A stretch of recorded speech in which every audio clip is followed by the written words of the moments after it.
everyone. We're still waiting on our official moderator to join us. There's a strong possibility that we think he probably got lost finding it since it is so tucked away. But we are going to get started. I'm Charlene. I'm going to be your temporary moderator for the panel. You are sitting currently in parallel worlds. So if you're looking for a different panel, then this isn't it. Maybe it is. Yeah, I was gonna say. So in this panel, we will be talking about whether or not the concept of parallel universes is valid. If so, would this signify an afterlife? So I'm going to do some quick introductions. Again, I'm Charlene. My pronouns are fae, femme, fair. And the concept of parallel worlds, string theory, etc. has been like a little bit of a hyper-focus for me, and that's the best that I got as qualifications for this panel. I'll pass it over to the person to my right. Hi everybody, I'm Carlos Hernandez. I'm very lucky to be one of the guests of honor here at CONvergence. This is my first CONvergence, and I gotta tell you, the water's nice. This place feels really, really great. I've had a great time so far for the 10 minutes that CONvergence has been running. It's great though. I love this con already. I wrote books called Sal and Gabby Break the Universe and Sal and Gabby Fix the Universe, in which I posit a new particle called the Calamitron, which is the particle that makes travel between universes possible. And I did a good deal of research between the two. But also, so like this is like what I want to say this as publicly as possible, so that like someday, 150 years from now, I can get credit for this. In the Assimilated Cuban's Guide to Quantum Santeria, a collection of short stories, I have a story that's the title story of the same name. And in that, the whole premise is that I posit that there is a second time dimension, right? And so I wrote this story, I think in 2012, I think it was, or 2013. But then, in Nature magazine, years later, I came across this title. Strange new phase of matter created in quantum computer acts like it has two time dimensions. I did it before it was cool. You all are witnesses. So I'm Jim Kakalios. I've been coming to CONvergence since 1999, since the very first one. Oh, wow. You'll be back. Right on. And I'm a physics professor at the University of Minnesota. And I apologize for repeating jokes that I said at the last panel, but I'm also now the head of the School of Physics and Astronomy as of Monday. So I'm going to make some changes.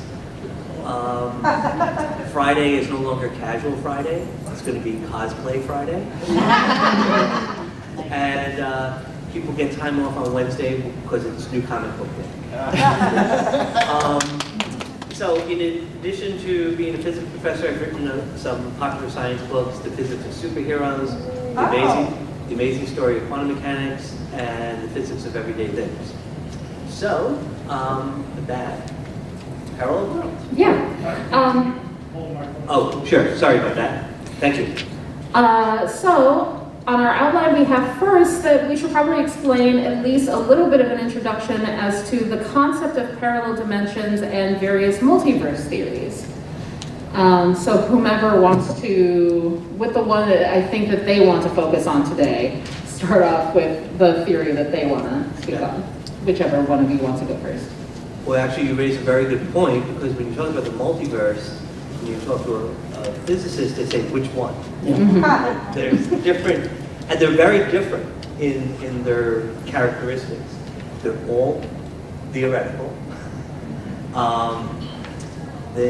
But one of them was first introduced that related to the Schrodinger cat. And so just super briefly, Schrodinger did not like the way people were interpreting his equation. And he didn't agree with this whole notion of probabilities and things only being settled once you observe them. And so he presented this example of having an isotope that you can calculate has a probability of decaying 50-50 after an hour, but you don't know if it will decay or not. If it decays through a Rube Goldberg's set of steps, it breaks open a bottle of poison gas that would kill a cat in the box. And the reason he said he put the cat in the box was not that he hated cats, but there's arguments about whether you shine light on the isotope and you change the probability of it decaying or not. But very few people would say looking at a cat changes whether it's alive or dead. So it's either one or the other. So, actually, little known fact, he got the idea of a box that you don't know what's inside of it from the ending of the movie Seven. But, all right. That was funnier to me, but okay. Too soon, man. Too soon. Yeah. You don't know if it's like Gwyneth Paltrow or just some goop. Anyway. Yeah, I know. Sorry. Apologize. So anyway, what happened was that Niels Bohr gave a talk to some physics students at Princeton he was visiting, and one of the students there, Hugh Everett III, didn't like this notion that the probabilities only get settled if somebody observes them, because it's up in the air. Like, what if you have a device that records what happens inside the box after an hour? Is the cat still alive, half dead, you know, until you actually look at the recording? You know, does it have to be a human consciousness that is looking at the recording? So he said, no, I'll tell you what happens. It has nothing to do with the cat being half alive, half dead. Put the cat in the box, you close the lid, and you split off two parallel universes. And in one, all you do when you open the box is discover, do I live in the universe where the cat is alive, or the universe where the cat is dead? And for every quantum effect that has at least two outcomes, there's two different parallel Earths. So there is, in principle, an infinite number of parallel universes. Physicists did not consider that helpful. And it has been considered the crazy aunt of quantum theory, Yeah. you know, locked up in the attic up until relatively recently. But anyway, that's parallel. That's one version of parallelism. Yeah. So a more recent version has come out of string theory and M theory, and this is like from the Lisa Randall School. Those of you who know, physics professor from Harvard, talks about brains, B-R-A-N-E, which is short for membrane. And the idea there is that in most versions, and correct me if I'm wrong, physicists on the panel, but in most versions of string theory, it posits basically that there are 9 dimensions, but only 3 of them that are sort of like large enough for us to observe. The others are microscopic. And you know, the idea of a microscopic dimension might seem pretty daunting to picture. And the way that I've heard Randall explain it is if you look at a bug on a wall, like if you turned around and you just saw something tiny moving there, it would seem flat. It would seem like it was 2-dimensional. Only as you approach would a 3rd dimension begin to emerge. And so part of the idea of string theory is that once you get close enough, and perhaps if humans had different kinds of senses, you would be able to observe those kinds of dimensions. But brain theory also posits that there are tremendously large dimensions as well, besides the length and width and height and time that we know, and that we might be sitting on a dimension, like our 3-dimensional universe might be sitting on a larger, on the membrane, in quotes here, because everything is difficult with the metaphors of language to convert to ways that we can understand it, but that we are on a membrane of a very, very, very large dimension, or even more than 1 dimension, and that's what perhaps allows us to have a Big Bang that doesn't signify the beginning of all existence, because maybe it was just leakage from another larger dimension that caused this universe to come into effect. So when you think about it that way, multiverse isn't exactly, well, we don't know how many membranes there might be out there, and it's hard to figure out how many kinds of dimensions might exist in that kind of I don't even know what to call it anymore. Oververse, like super multiverse. I think it's usually referred to as the bulk, like most of the theories. The bulk. Oh, that's nice. I like that actually. So let's call it the bulk. But yeah, we keep running out of ways to describe the everything of everything. Universe used to do that for us once upon a time. But let's call it the bulk. How to posit the size and the relationships between those. So, hello, probably introduce yourself. My name is Lathan. I'm technically actually the moderator. Unfortunately, I was in a parallel universe where I was at a different panel starting at this time as opposed to like this one, and I had to like hop over to this one, so here I am. Yes, are you Experimental evidence. Like I could have sworn this was going to be at 7 o'clock, and this one was at 3. Nope, I flipped around. Okay, cool. Have we talked about bubble universes yet? Well, you started with the basic. So another theory is the idea that, again, we're existing in a rapidly inflating space-time, very similar to what the universe was at the very beginning, but then what happens is that there'll be pockets of that gradual expansion space-time that will slow down that expansion and form bubbles. Mm-hmm. And so from our perspective, we had this rapidly expansion at the beginning of the Big Bang that suddenly slowed down. From the larger, the bulk perspective is that it's just, we are a bubble universe forming in an already rapidly expanding field. And so there are lots of different bubble universes. The trick with that one though is that based off of that, we are also rapidly moving away, like many times the speed of light from those other bubble universes. So interacting with them would be very difficult, again, unless we're connected in some other, like, even extra dimensional way aside from just that inflaton field. That's one of my favorite theories, by the way, because nothing can move faster than the speed of light. Except literally everything. Literally universes can move faster than the speed of light. Well, specifically, nothing can move through our medium of space-time faster than light. I guess a good way to kind of think about it is that space-time as we know it conducts energy that does not have mass always at the same speed. And that is the constant C. And then when energy takes on some form of mass, it kind of shifts its like temporal momentum, because from time into space, and from our perspective starts to get slower and slower.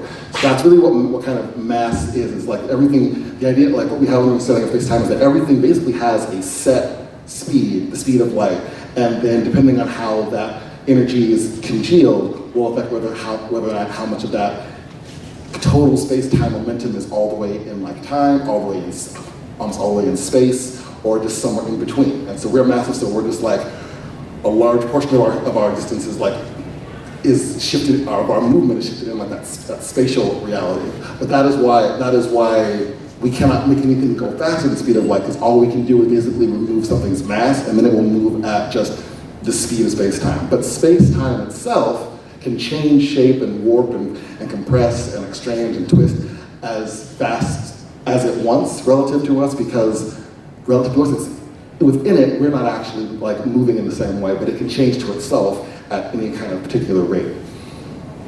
So whatever space-time exists in has a much higher speed limit than what matter that we exist in space-time. So let's see. So I can cover some different kinds of things. Actually, let's get into some of our favorite bits of fiction that depict multiverses. And actually, one that I really enjoy is from the DC universe, and in particular, because it builds a lot off of string theory and the idea of higher dimensions. Because in the DC multiverse, you have all the different multiverses, and then above that are the various God spheres. Now, the God spheres are described as basically being one dimension or a couple of dimensions higher than everything else that is around. So, and a good example is kind of, as given this was kind of like the new gods, is my hand is three-dimensional. If I place it on a piece of paper, I can create a two-dimensional like imprint on this flat piece of paper, which will look like my hand, but it is not the full depth of my hand. So beings like Darkseid, the new gods, the Greek pantheon, all the other deities, or the deities from like heaven and hell that are in the universe, when we interact with them, these are higher dimensional entities that are kind of putting their imprint on one of the lower dimensional 3x1 universes that exist, which is why they don't necessarily, which is why their imprints may change over the continuity. Like Darkseid from pre-Crisis can fight Superman who can punch galaxies, but then current Darkseid can get punched out by Superman who's not nearly as powerful, because it's never been fully Darkseid. It has been just whatever imprint onto whatever universe that he exists on is kind of the premise of that there. And like, I enjoy that particular universe just because of that idea of the fact that like we cannot really visualize anything that is more than just 3 dimensions of space and 1 dimension of time. It is, but we can mathematically conceive of them and we can kind of create little blueprints of what they would look like, but to actually experience it, it would be very weird. Like a good example is like a 3-dimensional sphere passing through a 2-dimensional paper looks like a circle suddenly rapidly expanding and compressing. For us, it'd be like, suddenly there'd be a little tiny dot, then there'd be a whole sphere, and then it would shrink back and vanish again. Just blink in and out of our reality, and you just would not know where it went as it's moving through a fourth higher dimension. And that concept has been used in that and other similar works to kind of explain why like powerful or seemingly divine beings can just kind of like pop in and out of things or be in multiple places at once or do other really weird things that don't make any sense because they don't have to be stuck in the same space-time that we are. Yeah, that reminds me of, you're gonna have to help me with the title because I'm blanking on it right now, but it's the memoir of A. Square, the 2-dimensional square who has the experience with the sphere. What is it? Flatland, thank you so much, yeah. So in Flatland, I think the DC writers were reading Flatland, I'm pretty sure, because that exact thing happens where A square is beholding a sphere trying to prove that it's a 3-dimensional being, and it kind of goes through all the dimensions, and so you see the dot, you know, widen out to the edge of the sphere, but it just moves through the 2-dimensional plane to kind of prove that is how it works. And you're right about picturing it, although time can help us. So if you go online and you try to picture a hypercube, what you will do is you will see a cube in motion that's kind of like swirling around each other and kind of like entering itself and then blossoming out of itself. And if you can kind of take that moving motion and picture one object frozen, which of course you can't finally, but it's meant to be a helpful way to imagine a 4th dimension. And that's just 4. You know, we were just talking about string theory and the 9 positive dimensions there. Actually, it's 11. Oh, it's 11 now? Yeah, okay. Everything's going up. Yeah. In this economy? Yeah. Inflation versus my universe.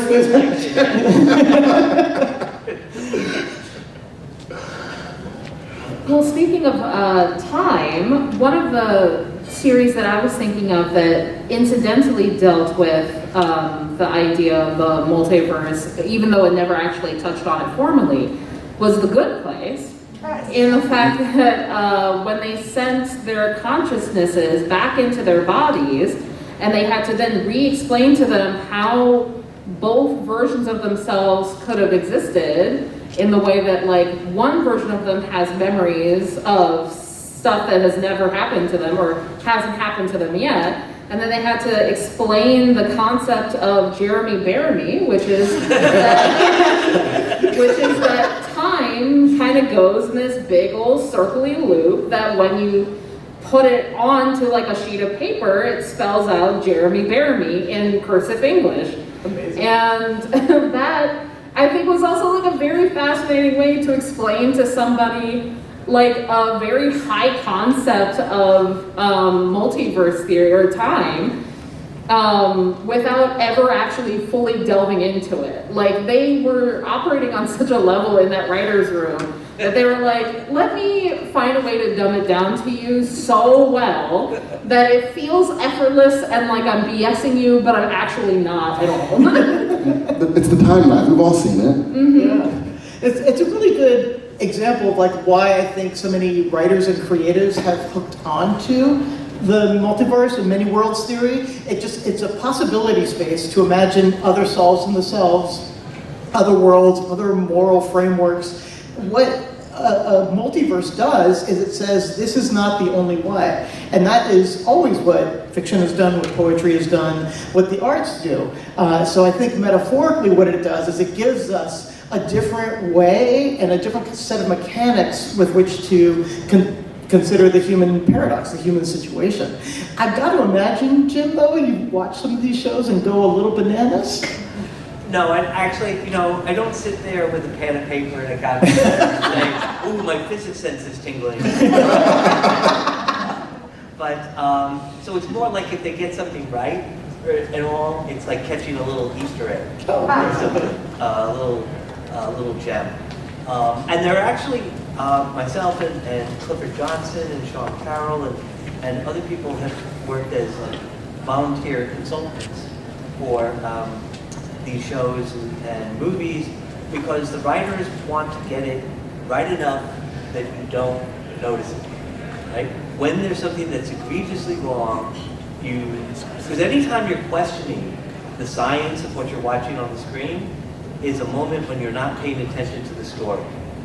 And so they want to get it just right enough that you don't, like when you get, they call them refrigerator plot holes, right? When you're home and you reach in the refrigerator and you say, wait a minute, right? That's okay, right? But they don't want you while you're watching the show to actually think that. So anyway, no, I don't get really upset. I mean, if it's really egregious, it can be kind of funny, but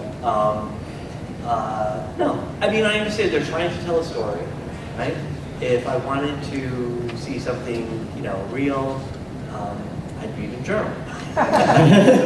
And also, there's also something to keep in mind is that if we were at a point where we could fully scientifically explain how, these beings in the good place can, create whole, cities out of nowhere or rearrange, the matter somewhat, we wouldn't be watching shows, we would be flying across the cosmos, being Silver Surfer and using our really advanced technology to just do all kinds of weird stuff. There's always going to be a particular point where it's there's no way to really explain how this would happen. We can only explain what the physics is around these particular phenomena. What would have to be going on if this was really going on? What would have to be happening if this was in play?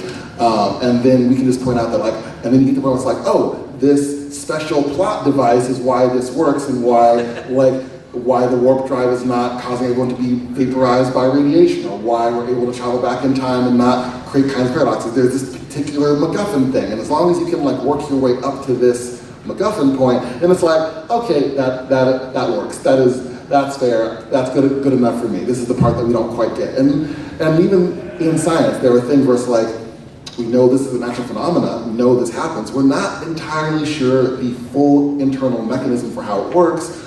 We might figure it out one day. We might die out as a species before we ever figure it out. But it does work, and we know everything up to this particular point. So if you can recreate that in your fictional worlds, that tends to be pretty good enough. And that's also why the science is so important, because as long as you can build up that framework, then everything else kind of fits the place and makes sense, and we just kind of accept that we'll get to a point where we won't know, but the story is good, so it's fine. Yeah, and theoretical physics right now is in a place where many of its propositions aren't testable.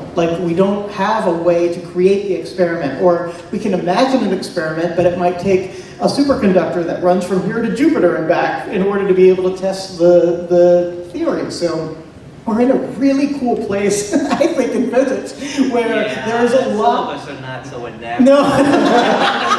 Okay, you talk about that. Well, I mean, that's a very valid point insofar as if it can't be experimentally verified or shown to be wrong, right? You can test, if it's testable, then we consider it science, but otherwise it's mathematics or philosophy, it's speculation. So just super briefly, these 11 dimensions and you say, well, sometimes maybe they're shrunk down, maybe they're really large. They've gone through all the different ways that what you do to them is called compact them, compactification. And they've actually been able to show that there are a large number of ways that you can get rid of those extra dimensions. Large number is 10 to the 500 power. A 1 with 500 zeros after it. And if you tie that to the bubble universe, there are that many other bubble universes where dimensions are compacted in different ways, the laws of physics are different in different ways, the fundamental constants can be different in different ways. And so that's, I mean, we do know that that exists because I saw Doctor Strange, and the Ancient One sent him off on this magical mystery tour, and he went to like the fractal dimension and the kaleidoscope dimension, and he went to like the left hand dimension where left hands were growing up over his fingertips and everything. These are presumably valid solutions in these 10 to the 500 different, and the people are taking this seriously insofar as it explains why we live in a universe where all the numbers are just right. Okay, we live in a universe where if the amount of energy that was the mass difference between deuterium's fusing, creating helium was like 0.1, instead of being 99.5, it was 99.4 or 99.6. Stars either wouldn't form or they burn through too quickly. We wouldn't have elements, we wouldn't be here. So it has to be exactly that number. And why is that? And there's like, that's just one of many things that if it was just slightly different, the physics and chemistry wouldn't work, we wouldn't be here. And you say, why is that? And nobody has any idea, but one explanation is, you know, out of 10 to the 500, there's going to be one. Right? And that's where we live. Why, you know, why are we here? We live here. It is one of the things where it's like there's so much about our universe that is very specific. So having the idea in multiverse theory is that like if there's a vast number of different universes with, again, slightly different physics. This is actually something that came up in older shows. You know, when we were watching Sliders? There was a couple episodes where they would go to universes and there was a discussion of like whether or not the physics, because they weren't one where people were actually doing like seemingly magic, like they could perform sorcery. And one of the theories that Professor Arturo had is that the laws of physics in that universe must be slightly different. They never really established if it was fully magic or just some other explanations kind of going on, but that's kind of one of the things, like that's actually one of the last multiverse theories is simply the idea that at the very fundamental level, everything that exists is just some kind of mathematical expression. If it is mathematically possible, then somewhere in the vastness of infinite, that possibly has to exist somewhere, and that's probably one of the most diverse varied forms of multiverse theory, and that gives the option of like, it does explains why we are here, because in an infinite unit, or even near infinite, although near infinite's a weird, not weird term, it's either infinite or like not.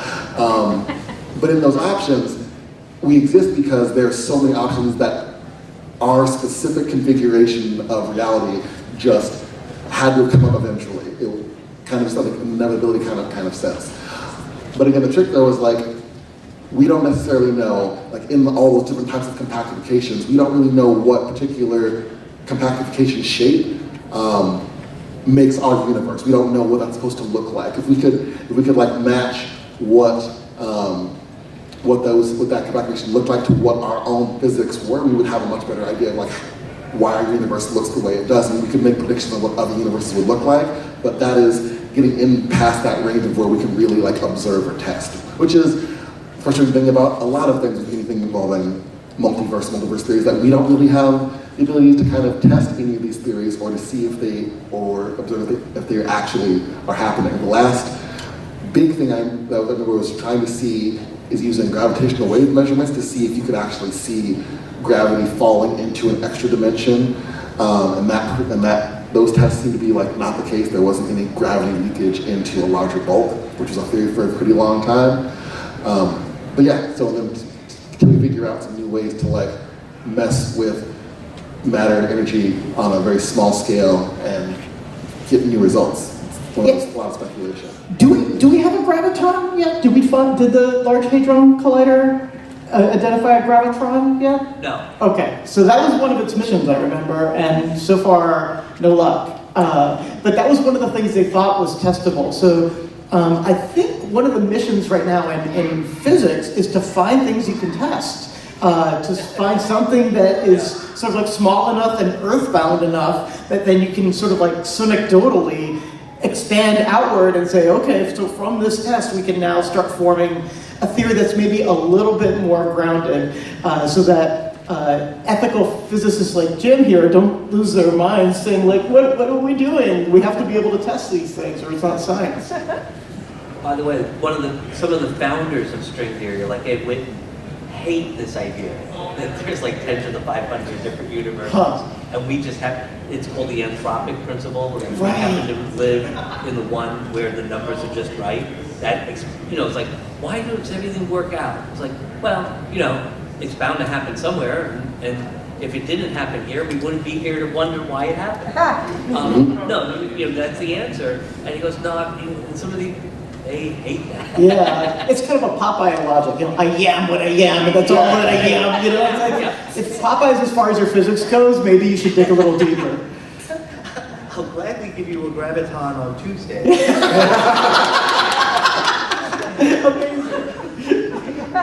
For a little bit of backwards time travel.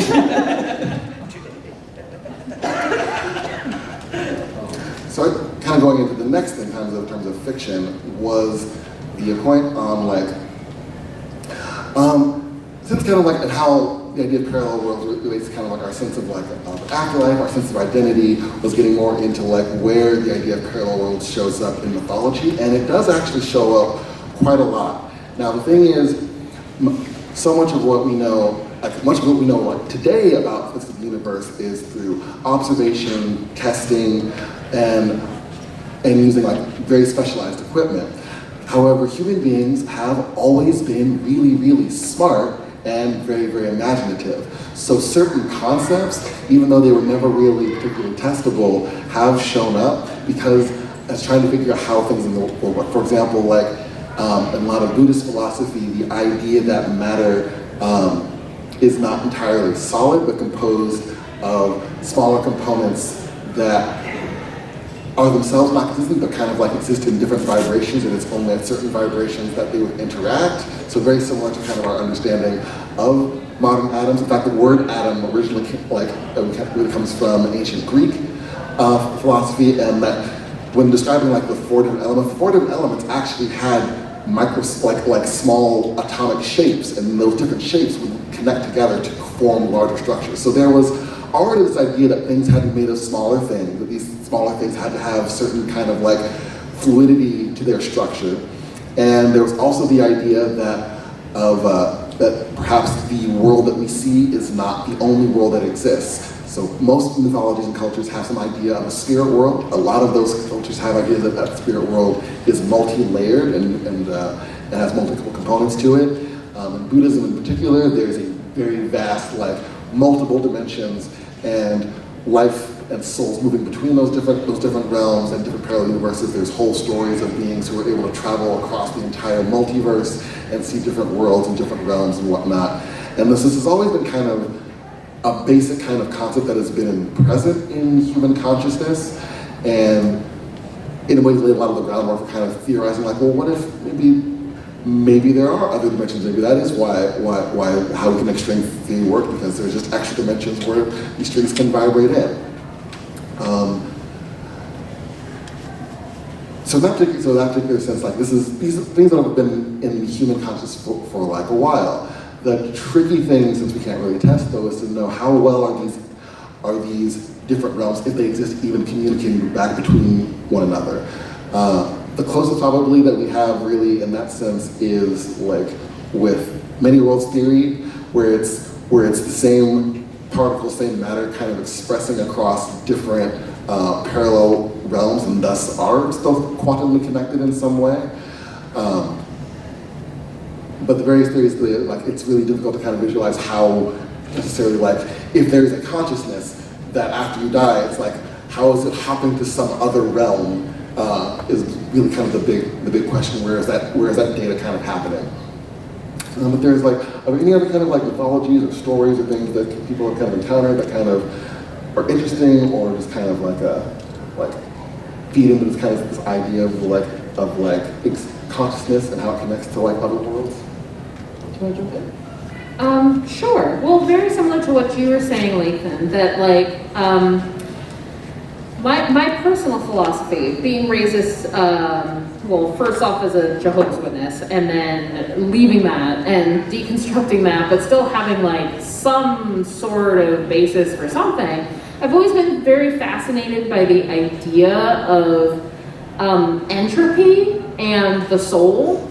Like my staying with Jehovah's Witnesses for so long was mostly because I was just trying to figure out how it could possibly be real, how religion could, if somebody was telling me this is real, this is true, then like that has to make sense somewhere. And so I latched on to the how could it possibly make sense, and the best that my brain could come up with, and that some books that I've read could come up with, was like that our consciousness, our sentience is it feels like it's very specific energy.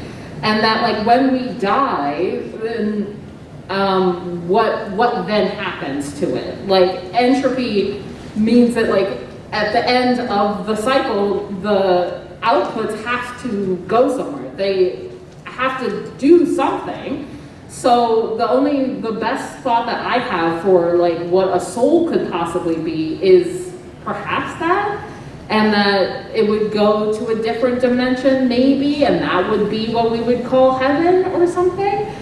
But I don't have any, like there's not a book that I've read by somebody who's gone to school for it for like dozens of years that has a best way of putting it, other than the fact that like there's something in that that's not quite clicking. Mm-hmm. You know what I mean? Yeah.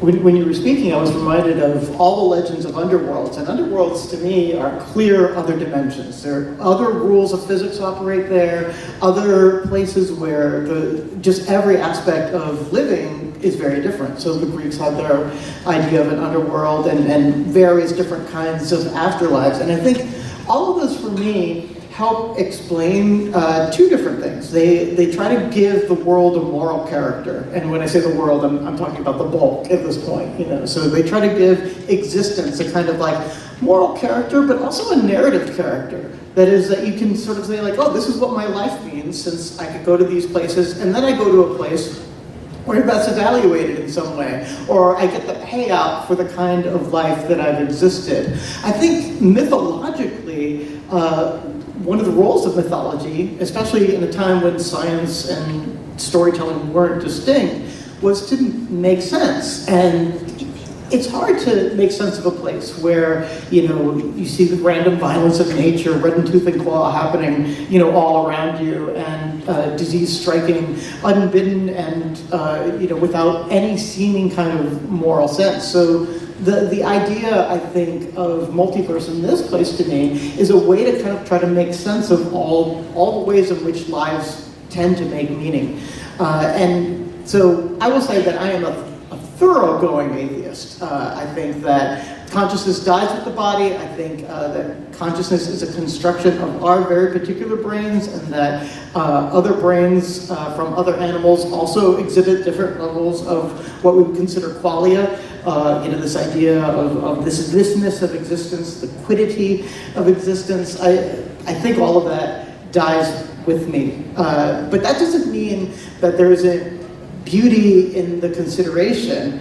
And again, since it's untestable, who knows what's going to happen? You know, again, the other side of untestable is literally that. You know, so holding yourself in a position and in an attitude of being not exactly open to what might lie possible ahead, because I have my faith also of a very permanent death.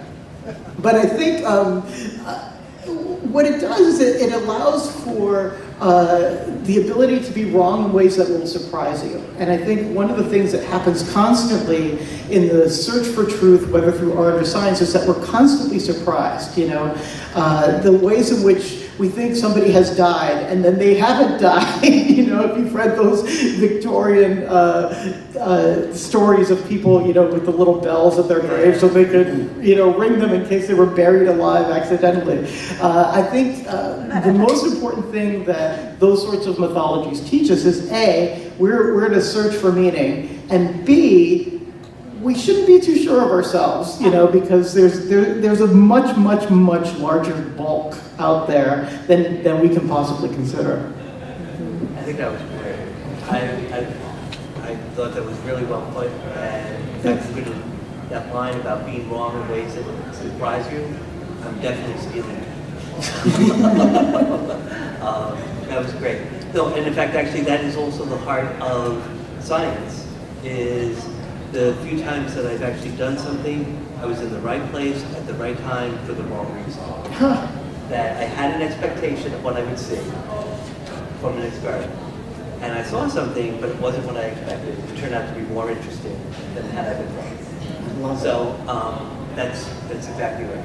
Right, that's the whole point of the hypothesis, right? The hypothesis, here's what I think is going to happen, but then you experiment because so often your hypothesis is wrong. Right. Otherwise, you wouldn't need the experiment. You would just hypothesize all day long. Something actually I think kind of applies to this, I think is very fascinating, is comes up a lot, is the question of what happens to information.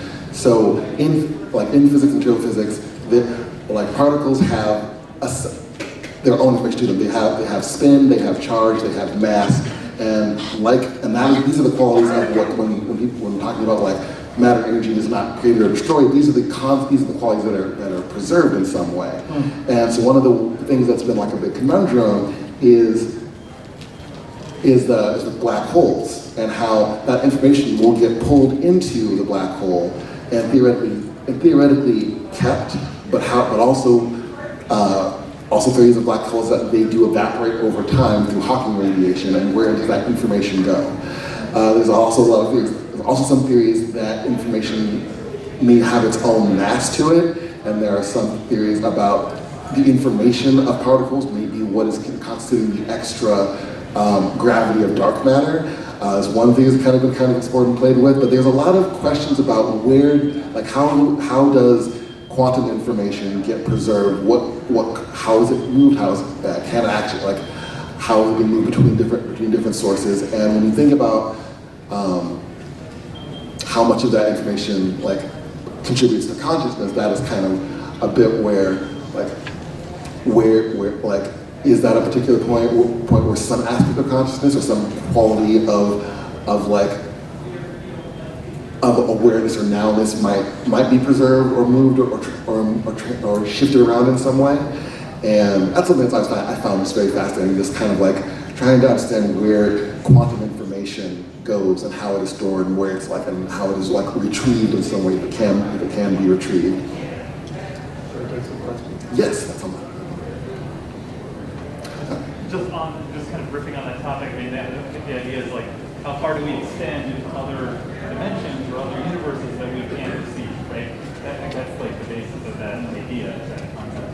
And I also just to jump back quickly to the Flatland recommendation. There's a bunch of sort of sequels to Flatland, and I think even the original author wrote one called Sphereland. And then somebody else wrote one called Freeland, and my favorite is Rudy Rucker has written one. Oh. I don't know if you know Rudy Rucker, but almost all of his work actually deals with higher dimensions and other dimension stuff. And so he has one called, I think it's called Spaceland.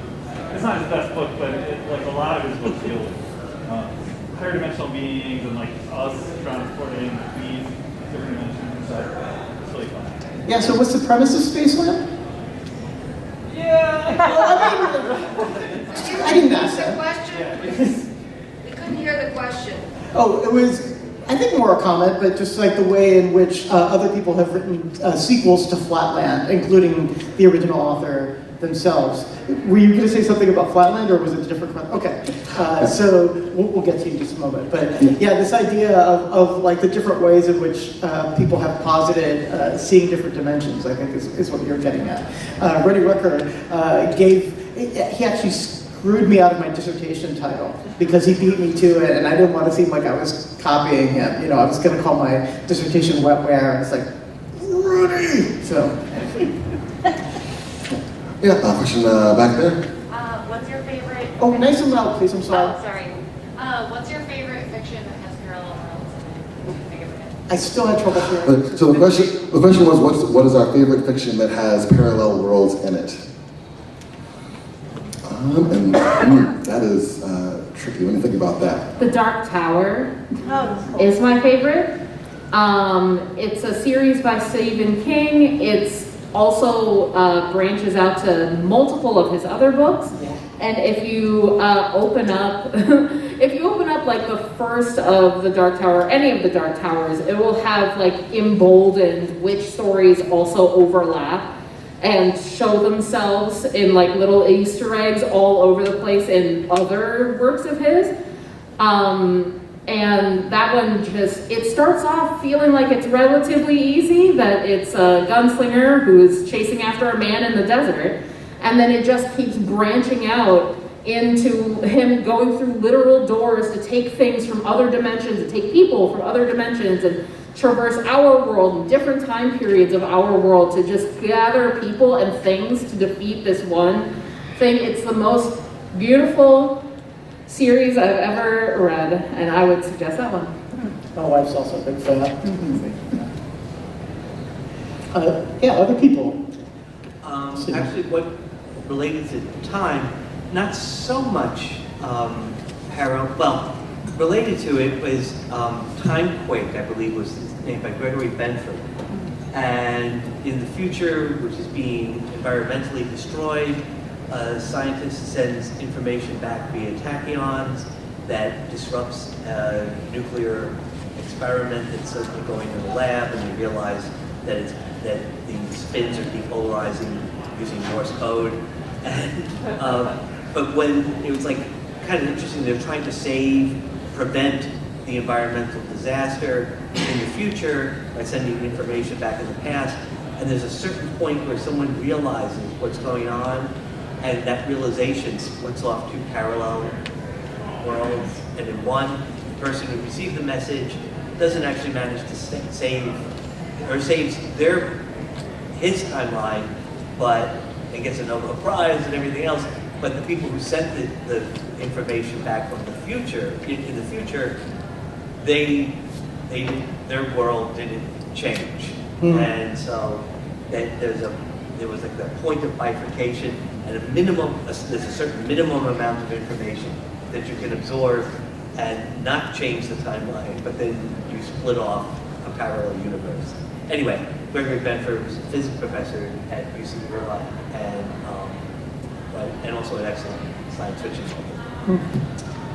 One of the things that I really love, that I think is maybe undervalued, is all the work that comic books have been doing over decades in order to create multiverses, because you have hundreds, maybe thousands of writers and artists contributing, right? You have canon and not canon, things that get absorbed and reabsorbed and taken away. Now we have, recent popularity in movies that have also created their own. I've been lucky enough to have been writing for Marvel Comics, and what I write in the comics does not apply to the MCU. It doesn't apply to the cinematic universe. And so we're kind of living an experiment of what it means to inhabit a multiverse by watching this changing, unsettled world in front of us artistically happening. I think there's just like nothing else like it. The closest thing I think we had previous to this sort of collaborative art making is what I would call myth, myth making, that was happening slowly over time through collective storytelling. But it's so intentional now and so obvious that it's just it's a novel art form unto itself, I think. I think my favorite, because it's one that I grew up with, but I feel like it's also one of the shows that really explored the idea of parallel universes, is still Sliders, where they very much be looking at the idea of like going to these nearby parallel worlds that have slight variations on like how life was, how society developed. And I think also really talk about and challenge the sense of self, because the characters would often meet alternate universe versions of themselves, where it was like where a similar set of genetic parents and back all the way back had a similar child, could either look exactly the same, have the exact same personality, or could have a very different personality. I think one of my favorite bits in that was when the main character Quinn ends up on a world and he's on a game show, and he's trying to like be entertaining and mentions like, and it's like talking about this cool physics, and it's like everyone's bored, and he's all like, Also, one universe, I met the female version of myself, which they always was like, did you have sex with her? And it's like, actually, no, she tried to murder me because she was also evil. And it's one of those things where it's just like, it's still I guess it's technically you, but also very different. Like, in the idea of, you can go to a parallel universe where all this, like, we're like, similar particles progress in a certain way that it created the same society, same species, same society, same pairings of people, and a same or similar version of you, but then there are slight differences. Is that person you? Is it a kind of different person? Like, that's so many interesting philosophical questions that kind of come into that. Not really testable, but I really enjoyed how the show would kind of explore that. And very much, I think the idea of parallel universes and that concept is really the fact that human beings are constantly kind of wondering what would happen if I had done this and not that. Our continuous kind of attachment to the idea of like a potential regret or feeling like we're missing out on something. Getting to do over. Getting to redo something in a different way and maybe seeing how it all turned out, and that kind of particular wish fulfillment. But also the reminder that, we could have taken different paths and become very different people, but those people may not necessarily have been any better off or any happier or any less, murderously trying to take over the cosmos than we are now. I think I'm just the right amount of wanting to murder to take over the cosmos, so, perfect. Some things are constant across the board. What's your favorite? Dark Tower. No, I'm sorry. Oh, she said Dark Tower. Yes, of course you did. Right. All right, we have one other question here. Yes. Yeah, thank you. So when I hear you talk about the physics, I don't have my feet solidly under me. Are these thought experiments that the physicists are doing, or is there some percentage of working physicists who actually believe in parallel worlds and multiverses? Well, Theoretical. Yeah, basically there's up to a point where we can observe how certain particles behave, where we can see, okay, this happens, and this happens. So, and then it's trying to explain why these things are happening. In particular, let's looking at string theory, is trying to understand how you can get so many different fundamental particles that make up everything that we are made out of. What could those fundamental particles be made out of? So one idea is string theory, that they are in fact small, one-dimensional strings that are vibrated in different frequencies. But in order to make that particular theory, it's just a theory of how these particles could exist. There could be any number of other possibilities as to why we have electrons, leptons, photons. There could be any number of reasons, but one theory is that they're just one-dimensional strings vibrating. Each vibration is a different kind of particle.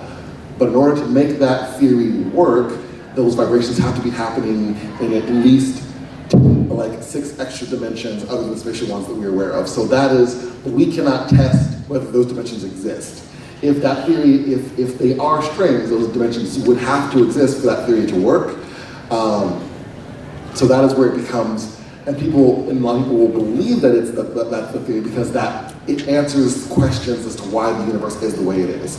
But we can't test it, and since we cannot test it, we cannot prove that is the solution. It could be any other kind of solution that might fit all the observations that we have. Because effectively what we do is we will run a test, we observe what happens, and then we try to figure out a theory or a hypothesis that fits what we are observing.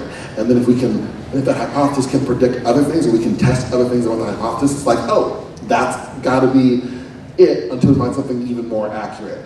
So all of these different multiverse theories really are potential explanations for what we are observing and how the universe works, but we can't test really any of them because they are just on that border of we don't have the technology or structure that we could see if other quantum possibilities are going into some parallel universe, or if there are some kind of compacted dimensions. We just can't measure any of those things. So they're all theoretical. They just, but they are popular because if any are true, they can explain a lot of things that we are observing. Well, okay. I think into just one part about the observation. Quantum mechanics has a lot of bizarre ideas and concepts, right? Particle duality and all sorts of things like that. But it was introduced because there were experiments that the existing physics made definite predictions about that just contradicted what was observed. And so the existing physics was just not up to the task of explaining experiments that existed. There's no experiments that require string theory. You know, why is there electrons and protons and up quarks and down quarks? It's like, you know, take it up with the boss. It was like that when I got here. There are some things that it could be that it's just like, this is the way the universe is. And, you know, you say, well, I like the theory that combines the strong force and weak force and gravity and everything else. Yeah, that would be nice. But the universe doesn't have to be nice. It doesn't have to be, you know, it doesn't have to. It doesn't have to make sense to us. Right. Yeah, these are all theories that like are meant to like. Yeah. So in some sense, they're solving a problem that, you know, it's not a problem of here's you know, data that just doesn't make sense in any other way. So we'll have to take this idea seriously of 11 dimensions. So, no. And some people, some physicists, scientists consider your explanation of the anthropic principle as a cop-out. You know, it's like saying, well, I can't explain this, so I'll sweep it all into other universes. Right.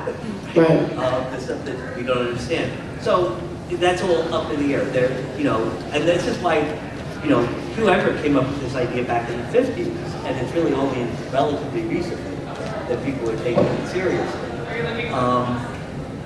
You know, on one level, quantum mechanics itself is, you could say, is like, I don't know if it's a failure, but it's the most accurate theory we have. We wouldn't have MRIs, laptops, cell phones, lasers without it. And yet it's been 100 years, and we're still arguing about what the Greek letters stand for in the equation. I mean, no other theory do people argue about like what is there, but they still can't agree on it. So on one level, it's the most successful and the biggest failure. You know, just because it's like you still don't understand what you're talking about. Yeah, as a humanities professor, I'm just like, ha ha ha, welcome to my world, buddy. That's my whole life. And I think from some physicists' perspective, that the goal, that the dream is to have a unified theory of physics to make it so that all of it makes sense, and that some of what the thought experiments are is to just try to figure out, well, if this is, can we apply it to this level, and can we apply it to this level, and we want to make all of it fit. And the ones that often get thrown out don't fit with one of the other two levels, but are just kind of on one, and it's just like, well, probably not. Yeah. But not fully thrown out, just lower probability. Yeah. And it's thought experiments on the one side, but it's also mathematics. Like, it's very mathematically driven, which isn't exactly a thought experiment. You know, they're very high level mathematics. Folks who are doing some pretty cool stuff, but again, that's not science. That's not everything that's mathematically correct is physically real. And actually with that, we are just a couple Actually, minutes. it's a good point. Yeah, exactly. Because it is accurate. We are actually a couple minutes over, and I think we have come to that little point of realizing that, in general, yes, human beings do love to know, but knowing doesn't necessarily mean that we will be satisfied.